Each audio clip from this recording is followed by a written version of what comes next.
Shalom mes frères, shalom mes sœurs, partout où vous vous trouvez, que la paix de notre Seigneur Jésus-Christ soit votre partage. Je viens vous faire une fois de plus ce message sous la recommandation du Saint-Esprit. Il y a quelques jours de cela, le Seigneur m'a montré quelque chose. Il y a quelques jours de cela, le Seigneur m'a montré quelque chose.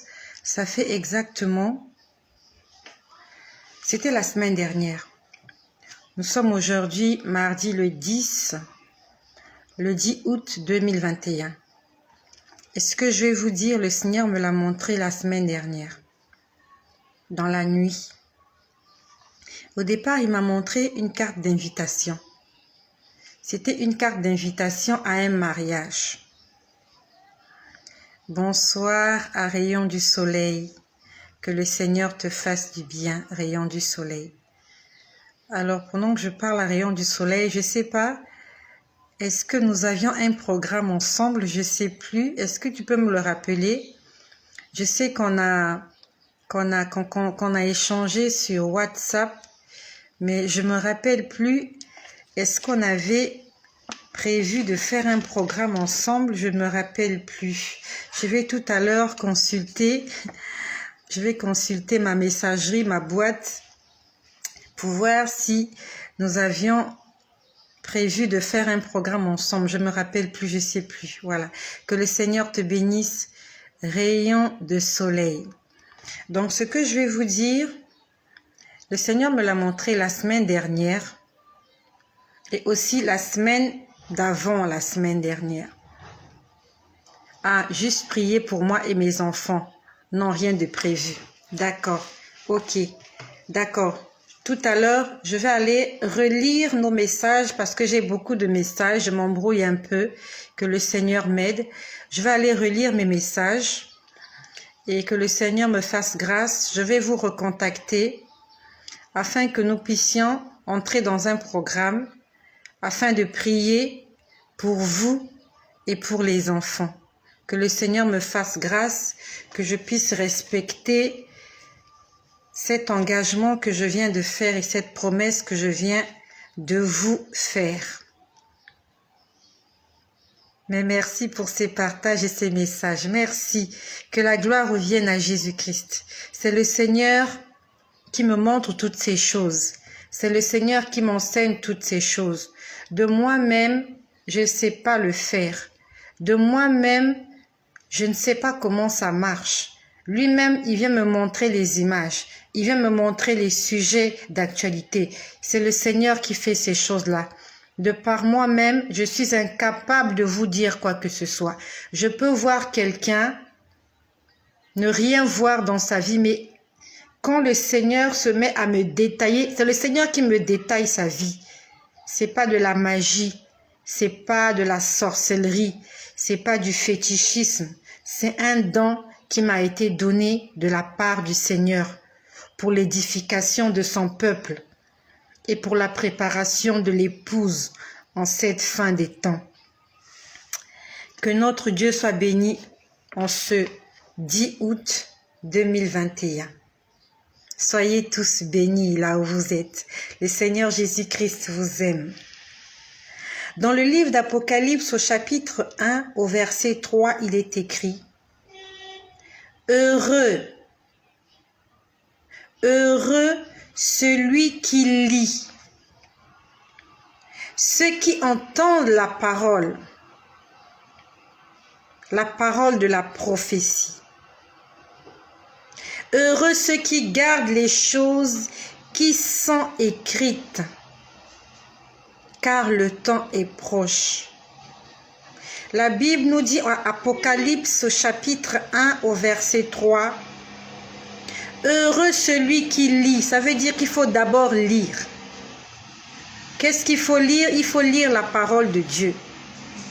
Ne te contente pas seulement de l'écouter, d'écouter les prédications, de chanter des louanges, des adorations. C'est pas mauvais.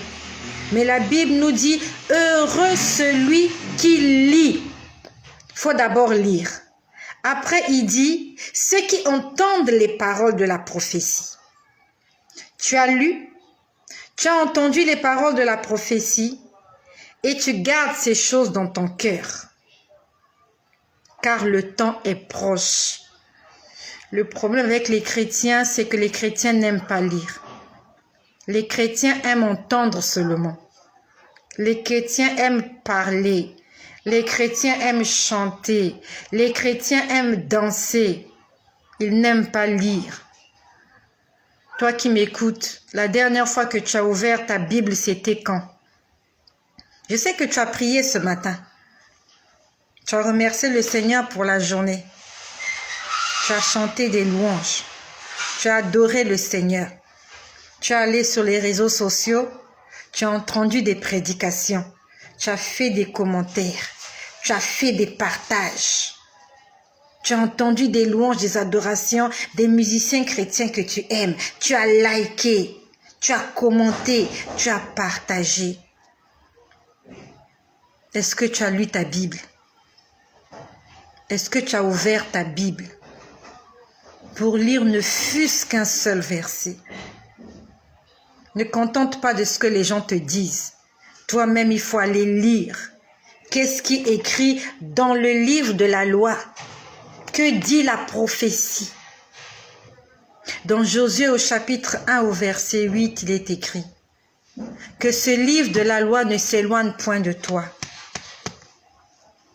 Que la Bible ne s'éloigne point de toi. Que la parole de la prophétie ne s'éloigne point de ta bouche. Ça veut dire que tu dois la lire. Médite-la jour et nuit, afin d'agir fidèlement selon tout ce qui est écrit.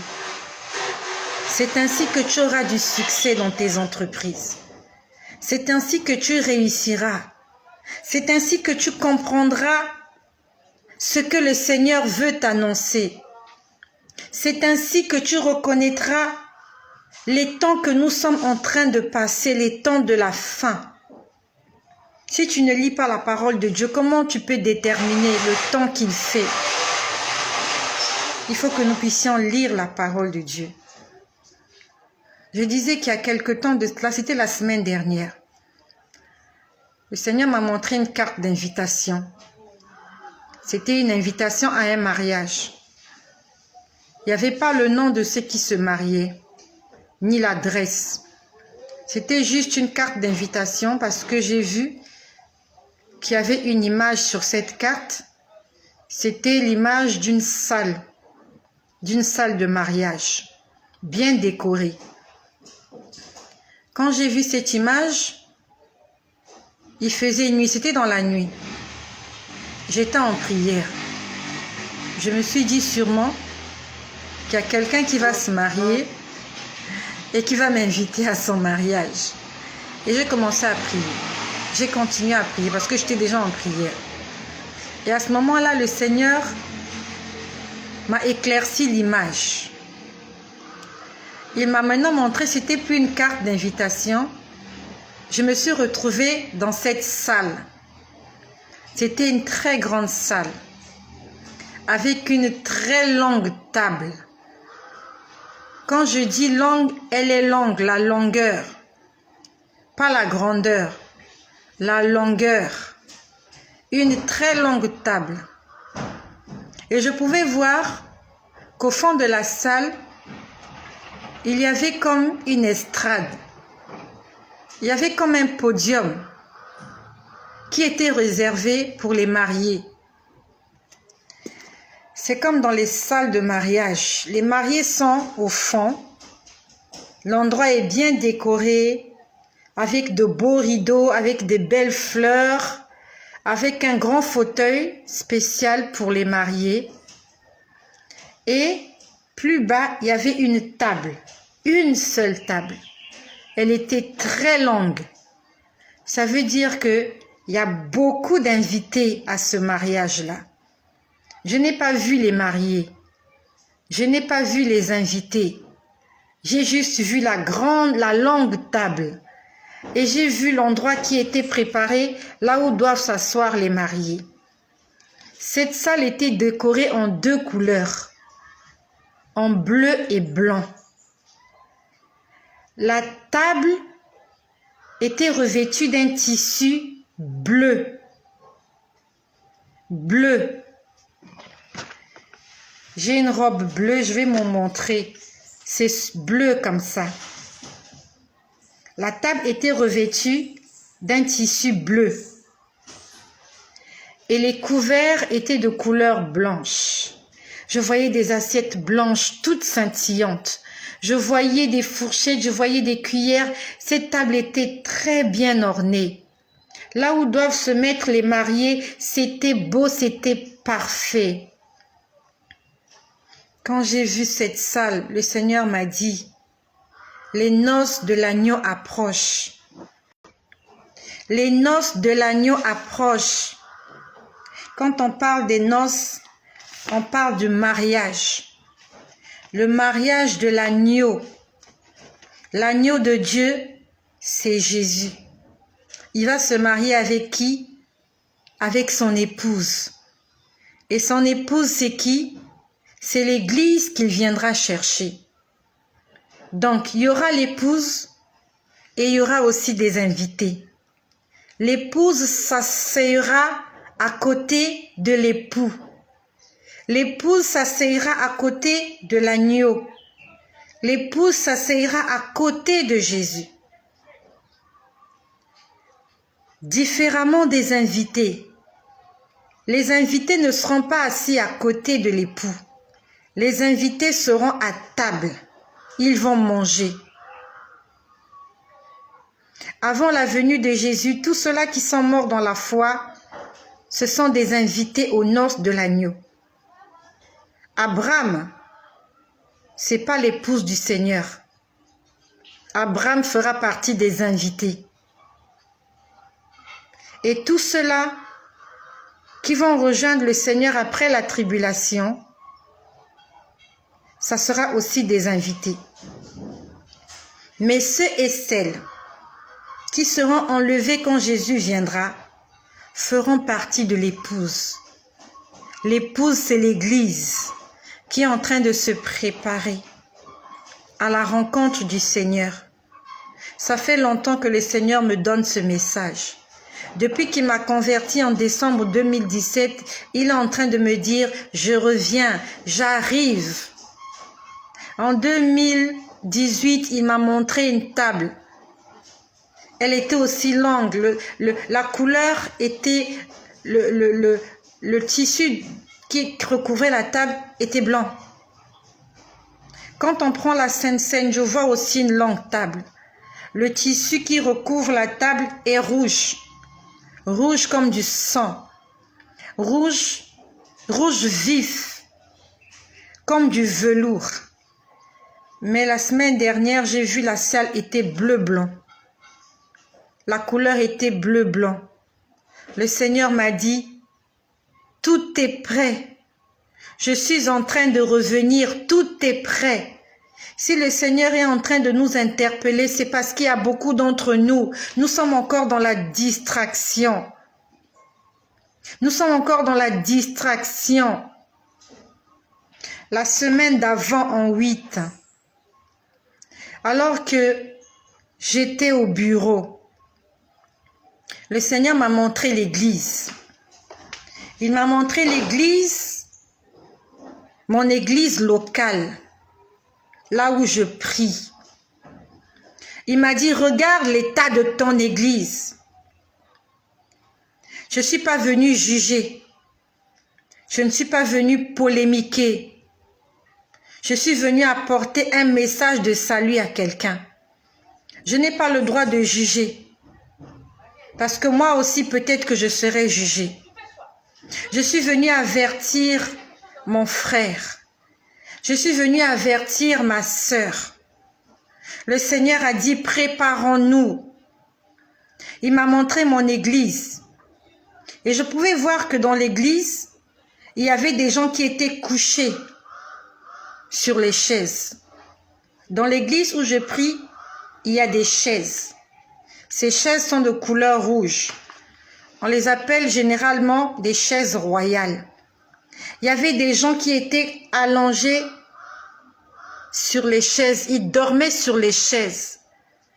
Je te laisse imaginer combien c'est inconfortable de dormir sur une chaise. Même pendant 1 heure. C'est inconfortable. Tant que tu n'as pas encore trouvé le sommeil profond, c'est inconfortable. Et les gens étaient couchés sur les chaises en train d'attendre quelque chose. Il m'a dit, regarde l'église, le nombre de personnes qui sont en train de m'attendre. Alors que les autres, dès que le culte est fini, ils sont partis. Ça, c'est le Seigneur qui me l'explique après. Il me dit, vous êtes nombreux dans l'église. Dès que le culte est fini, vous passez à autre chose. Vous êtes partis. Votre cœur n'est plus à l'église.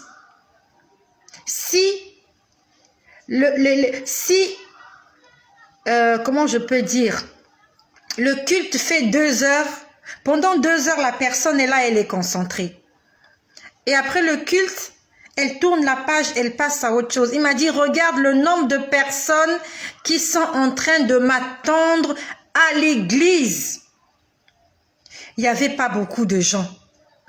Si je donne l'approximation du nombre de personnes, les gens vont être choqués. Les gens vont être choqués. Je ne vous donne pas l'approximation du pourcentage des gens que j'ai vus. C'était même pas la moitié de l'église. Des gens vont être choqués. Pourquoi les gens vont être choqués? Parce qu'ils s'imaginent qu'ils vont entrer dans le royaume des cieux avec tous les bagages, avec tous les péchés qu'ils ont. La Bible nous dit, il y a beaucoup d'appelés, mais il y a peu d'élus. Beaucoup d'appelés, peu d'élus. Dans le livre de Matthieu 7, on dit, ce ne sont pas tous ceux-là qui m'appellent Seigneur, Seigneur, qui entreront dans le royaume des cieux. Seuls ceux-là qui font la volonté de mon Père. Donc à l'église, si vous êtes 1000, ce ne sont pas ces 1000-là qui vont entrer au ciel. Si Jésus revient un dimanche, il y a des gens même, pendant le culte, Jésus va venir. Certains seront enlevés, d'autres vont rester en train de continuer à chanter et à danser et se rendre compte que certains ont disparu. Ils sont dans l'église, mais leur cœur n'est pas à l'église. Le Seigneur m'a montré les gens qui étaient allongés dans l'église où je prie. Ils n'étaient pas nombreux. Et la majorité des gens que j'ai vus, c'était des personnes adultes. C'était des personnes adultes. Il n'y avait pas beaucoup de jeunes. Je n'ai pas vu beaucoup de jeunes. Je n'ai pas intérêt à venir vous mentir. Ce que je vous dis, je lève ma main droite. Je prends le ciel à témoin. Je prends la terre à témoin. Je prends les anges à témoin. Je prends le Seigneur à témoin que ce que je vous dis, c'est la vérité. La majorité des gens que j'ai vus couchés à l'église en train d'attendre le retour du Seigneur, la majorité, c'était des personnes adultes. Il n'y avait pas beaucoup de jeunes. C'était des adultes, des personnes âgées. Quand j'ai demandé au Seigneur, mais pourquoi il y a plus de personnes âgées qui t'attendent à l'église que des jeunes? Le Seigneur m'a dit, c'est écrit dans le livre de Matthieu. Dans le livre de Matthieu au chapitre 22, il est écrit ceci. On nous parle de la parabole des noces. On nous dit que le royaume des cieux est semblable à un roi qui organise des noces pour son fils. Il envoie ses serviteurs pour appeler des invités. Et on nous dit exactement, il envoya encore des serviteurs en disant, dites aux conviés, voici j'ai préparé mon festin. Mes bœufs et mes bêtes grasses sont tués. Venez aux noces. Le verset 5 dit, mais sans s'inquiéter de l'invitation, ils s'en allèrent. Celui-ci a son champ, celui-là a son trafic. Le roi a envoyé ses serviteurs appeler les conviés. Donc ceux-là qui sont invités aux noces de l'agneau. Mais on dit que lorsqu'ils sont arrivés, les gens ne s'inquiétaient même pas de l'invitation qu'ils avaient reçue. Parce qu'ils étaient préoccupés, soit aux champs qu'ils avaient achetés, soit à un trafic ou à un commerce ou quelque chose qu'ils vont faire. J'ai une autre version qui dit ceci. J'aime bien cette version-là. On disait, ils ne pensent qu'aux réalités de ce monde. Donc les gens qui ont décliné l'invitation du Seigneur aux noces, on est venu leur dire, les noces sont prêtes, la table est prête, les bœufs sont tués, les bêtes sont tuées, tout est prêt. Venez, la fête va commencer, le mariage va commencer. On dit dans cette version, ils ne pensèrent qu'aux réalités du monde. Les réalités de ce monde ne sont pas la vérité, ce sont des illusions, ce sont des hallucinations. Tout ce que nous vivons là, ce n'est pas la réalité, ce n'est pas la vérité. C'est réel, mais ce n'est pas la vérité. Ce sont des tromperies. Dieu n'est pas contre le mariage. Dieu n'est pas contre le travail. Dieu n'est pas contre la bénédiction. Dieu n'est pas contre le succès. Dieu n'est pas contre la prospérité. Dieu n'est pas contre ta fertilité. Mais Matthieu 6, 33 dit, « Cherchez premièrement le royaume des cieux et la justice. Et toutes les choses de ce monde nous seront données par-dessus. » Notre priorité doit être la recherche du royaume de Dieu. Cherchons notre salut. Je vous ai dit, ça sera la énième fois que je l'ai dit, le Seigneur m'a dit que l'Antéchrist est déjà sur terre. La dernière fois, il me l'a montré, c'est un homme à la peau blanche. Le Seigneur ne m'a pas donné le pays dans lequel il est originaire. Le Seigneur m'a donné son nom. Son prénom commence par C. Son nom commence par R. Le Seigneur ne m'a pas donné son âge.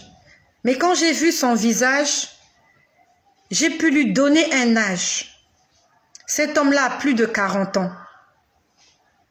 Il a plus de 40 ans. L'Antéchrist qui va régner pendant les 7 années de tribulation, il a déjà plus de 40 ans. Quand je l'ai vu, il avait entre 48, vraiment il est au seuil de 50. Il n'est pas loin de la cinquantaine. Entre 48 et 60 ans. C'est comme ça que je l'ai vu. Je ne vais pas vous le décrire. Je ne suis pas très scotchée aux informations. Quand j'ai tapé son nom sur les réseaux sociaux, j'ai vu plusieurs profils, beaucoup de gens qui avaient le même nom que lui. Mais si l'Antéchrist est déjà là, ça veut dire que le Seigneur est à la porte. Ça fait longtemps que le Seigneur est à la porte. Et il est en train d'appeler ses enfants. Il est en train de nous prévenir tous les jours, tous les jours. C'est parce qu'il nous aime et parce qu'il sait qu'on n'est pas prêt. Est-ce que tu es l'une de ces personnes-là qui, comme dans Matthieu 22, tu as reçu l'invitation, tu as d'abord envie d'aller t'occuper de ton champ, d'un champ que tu as acheté, de quelque chose que tu as gagné, de quelque chose que tu as reçu, tu as envie de t'en occuper.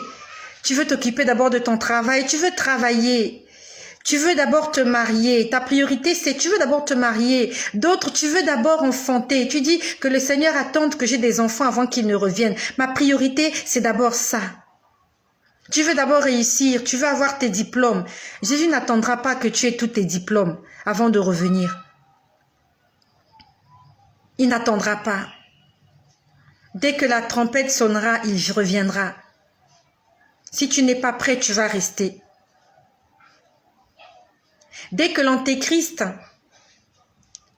va prendre les rênes de ce monde, Jésus-Christ ne tardera pas à revenir.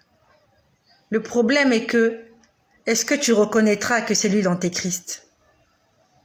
On ne le reconnaîtra pas au départ, parce qu'il viendra avec un message de paix. Il viendra avec un message de changement. Il viendra avec un message d'évolution. il viendra avec un beau discours et les gens vont l'aimer. Il ne viendra pas avec les cornes du diable. Il ne va pas montrer son côté obscur. Lorsque le serpent a séduit Ève dans le jardin d'Éden, le serpent n'avait pas de cornes. Le serpent ne crachait pas du feu pour effrayer Ève, mais il lui a dit des belles paroles. Elle entendait des belles choses, des choses qu'elle aimait entendre, peut-être des choses que Adam ne lui disait pas. Et elle a tendu son oreille au serpent. Et elle a été séduite. L'antéchrist va séduire les gens. Et tu ne le reconnaîtras pas.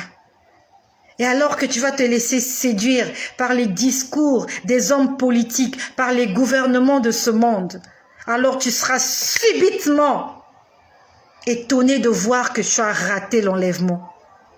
Parce que tu t'es laissé séduire par les discours de ce monde, par les discours d'un homme, par les discours de ton employeur, par des choses que tu aimes sur les réseaux sociaux qui t'éloignent de Dieu.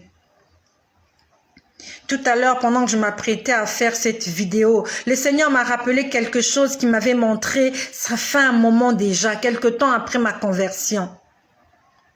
Je voyais des gens qui avaient raté l'enlèvement. Et parmi les gens qui avaient raté l'enlèvement, j'étais là aussi. C'est pour ça que je traite durement mon corps. Afin que tout ce que j'ai pressé sur les réseaux sociaux ne puisse pas me rattraper. Je suis en train de traiter durement mon corps. Je ne suis pas parfaite. Personne n'est parfaite. Mais je suis en train de faire des efforts. Afin que moi qui suis la première à recevoir ces messages, ces révélations-là, que je ne reste pas. Parce que je sais que ces moments-là seront des moments incroyables, invivables. J'étais en train de voir des gens dans un stade. Et j'étais spectatrice de cet événement-là. Je voyais des gens dans le stade. L'église avait été enlevée. Et les gens étaient restés. Et parmi les gens qui étaient restés, moi aussi j'étais là. Et je voyais un homme qui donnait des ordres. Il y avait un homme qui chapeautait le monde. C'est lui qui donnait les ordres et on faisait ce qu'il voulait. On faisait ce qu'il disait. J'ai vu des gens dans le stade. Au lieu que les gens sont en train de jouer au foot, ils n'étaient pas dans le stade pour jouer au foot. On avait mis des chrétiens sur l'esplanade verte du stade. On leur demandait de renier leur foi. On leur demandait de renier leur foi. Et il y avait des spectateurs. Comme pour le match de Barça et de Real. Les gens étaient assis sur l'estrade là, en train d'applaudir la scène. On a fait entrer dans le stade des lions.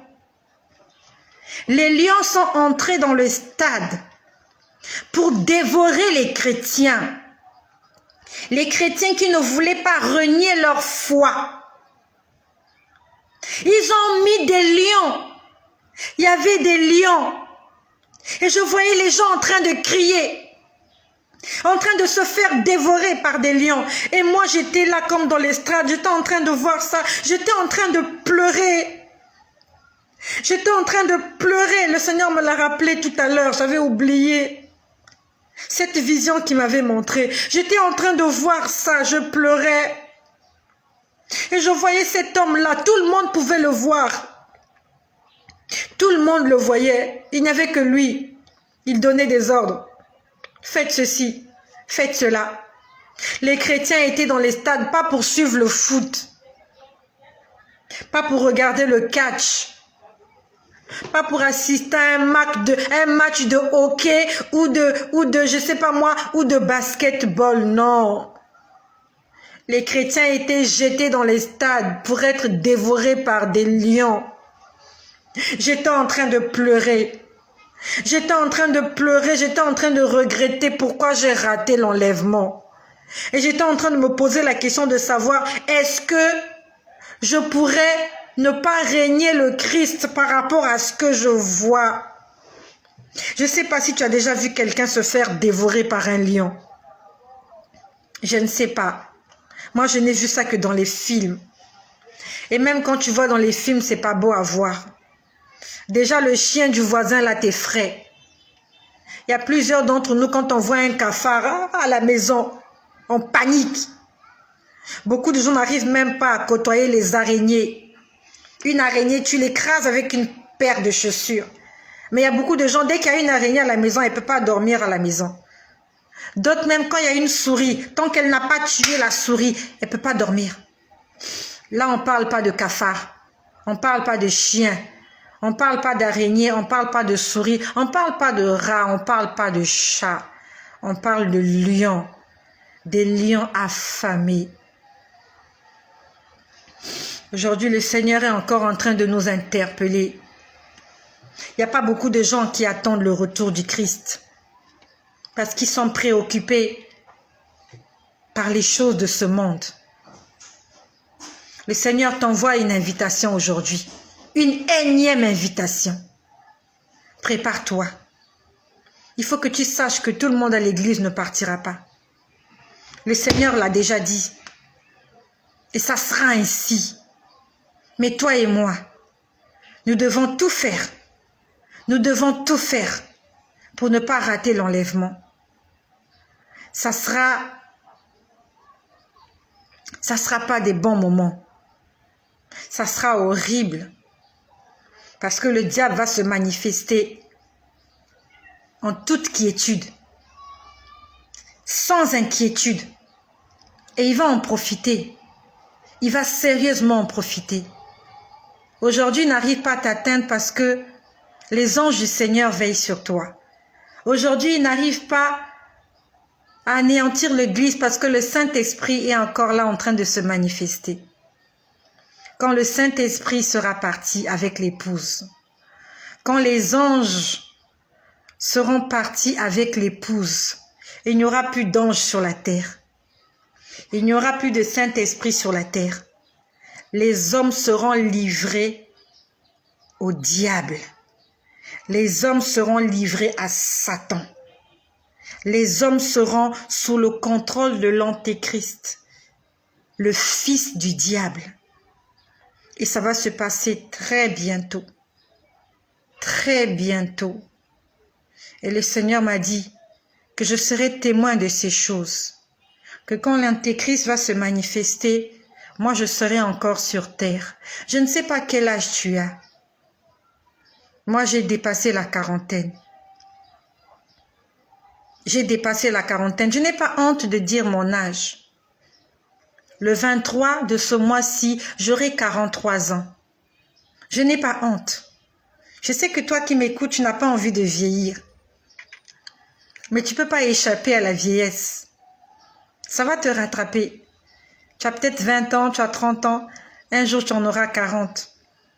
Ce n'est pas une honte pour moi. Mais c'est une fierté. Parce qu'il y a des femmes qui n'ont pas atteint cet âge. Il y a des gens qui n'ont pas atteint 43 ans.